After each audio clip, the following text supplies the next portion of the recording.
Assalamualaikum warahmatullahi wabarakatuh. Nama saya Dwi Putra Rahmatullah dari Prodi Bisnis Digital.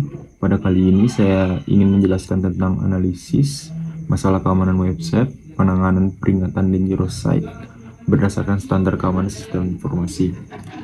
Video ini membahas permasalahan keamanan sistem informasi yang ditunjukkan oleh tampilan peringatan dangerous site pada browser Google Chrome. Pada gambar tersebut, browser secara tegas memperingatkan pengguna bahwa situs web yang akan diakses terindikasi berbahaya dan berpotensi membahayakan perangkat maupun data pribadi pengguna. Peringatan ini biasanya muncul ketika Google mendeteksi adanya aktivitas mencurigakan pada sebuah website, seperti penyebaran malware, upaya phishing, atau script berbahaya yang berjalan di latar belakang tanpa sepengetahuan pengguna. Kondisi ini sangat berisiko karena pengguna dapat tertipu untuk mengunduh perangkat lunak berbahaya, memberikan informasi sensitif seperti username dan password, atau bahkan mengalami pencurian data pribadi. Selain itu, peringatan ini juga berdampak besar terhadap reputasi website dan institusi yang mengelolanya, karena pengunjung akan enggan mengakses situs tersebut dan tingkat kepercayaan publik akan menurun secara signifikan.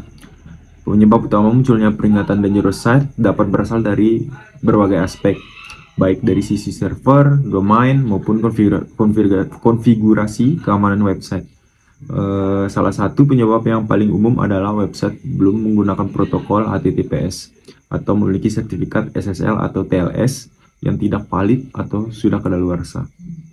Selain itu, server website bisa saja terinfeksi malware akibat celah keamanan yang tidak ditangani, seperti penggunaan CMS atau plugin yang tidak diperbarui, password server yang lemah, atau konfigurasi server yang salah. Dalam beberapa kasus, domain website juga dapat masuk ke dalam daftar hitam Google Safe Browser karena sebelumnya pernah digunakan untuk aktivitas berbahaya, meskipun pemilik website tidak menyadarinya. Oleh karena itu, peringatan ini harus dipandang sebagai sinyal situs yang memerlukan penanganan segera. Untuk mengetahui permasalahan tersebut, langkah pertama yang dilakukan adalah melakukan analisis dan pemeriksaan domain menggunakan tools keamanan yang disediakan oleh Google, seperti Google Search Console dan Google Safe Browser. Melalui Google Search Console, pemilik website dapat mendaftarkan domain mereka dan melihat laporan khusus pada menu security issue yang menampilkan apakah website terindikasi malware, phishing, atau konten berbahaya lainnya. Dari laporan tersebut, pemilik website dapat mengetahui sumber masalah secara lebih spesifik sehingga proses perbaikan dapat dilakukan dengan tepat sasaran. Pemeriksa domain ini sangat penting karena menjadi dasar dalam menentukan langkah teknik selanjutnya.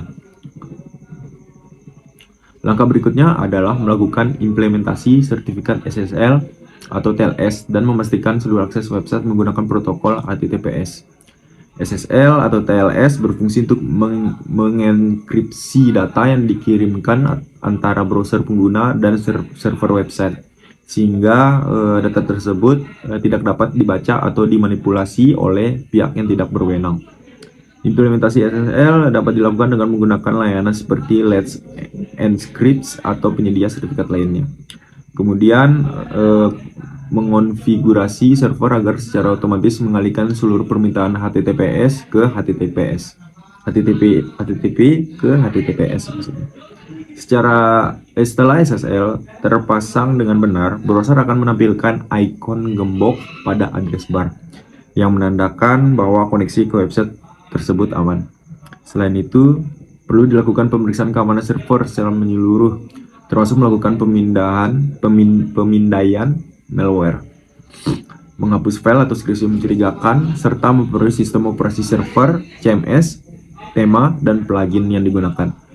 Pembaruan sistem sangat penting karena banyak serangan cyber memanfaatkan celah keamanan dari software yang sudah usang. Untuk meningkatkan perlindungan, website juga dapat menerapkan Web Application Firewall atau WAF yang berfungsi menyaring lalu lalu lintas, masuk, dan melindungi website dari serangan umum seperti SQL, injection, dan cross-site splitting atau XSS. WAF bertindak sebagai lapisan pertahanan tambahan yang dapat memblokir serangan sebelum mencapai server utama. Langkah-langkah keamanan tersebut sejalan dengan standar keamanan sistem informasi yang berlaku secara internasional seperti OWASP yang memberikan panduan dalam mengamankan aplikasi web dari berbagai jenis serangan. Server ISO atau IEC 27001 yang mengatur pengelolaan keamanan informasi secara sistematis dan berkelanjutan. Penerapan SSL atau TLS juga merupakan bagian dari praktik terbaik keamanan data untuk menjaminkan kerahasiaan, integritas, dan keaslian informasi yang dipertukarkan melalui internet. Manfaat dari penerapan langkah-langkah keamanan ini sangat signifikan. Website menjadi lebih aman dan terlindung dari ancaman cyber atau peringatan dangerous site pada browser dapat dihilangkan secara Google melakukan evaluasi ulang, dan kepercayaan pengguna terhadap website akan meningkat.